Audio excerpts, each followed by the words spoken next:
भारत की कार्रवाई से पाकिस्तान में खौफ देखा जा रहा है। पाकिस्तानी पोस्ट से उतारा गया पाकिस्तान का झंडा। जम्मू के परगवाल पोस्ट से पाकिस्तानी रेंजर्स ने झंडा उतारा है। पोस्ट छोड़कर पाकिस्तानी फौजियों के भागने की खबर है। तो परगवाल इलाके में ही देर रात पाकिस्तान ने फायरिंग की थी। पाकिस्तानी गोलीबारी का भारत ने मुंह तोड़ जवाब दिया था। लगातार सीज फायर का जो उल्लंघन किया जा रहा है पाकिस्तान की तरफ से, उसका हमारी फौजें लगातार मुंह तोड़ जवाब दे रही हैं। तो भारत की कार्रवाई से पाकिस्तान में खौफ देखा जा रहा है। पाकिस्तानी पोस्ट से उतारा गया है पाकिस्तान का झंडा। जम्मू के परगवाल पोस्ट से पाकिस्तानी रेंजर्स ने झंडा उतारा है।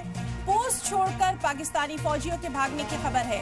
परगवाल इलाके में ही देर रात पाकिस्तान ने फायरिंग की थी और पाकिस्तानी गोलीबारी का भारत ने मुंह तोड़ जवाब दिया था।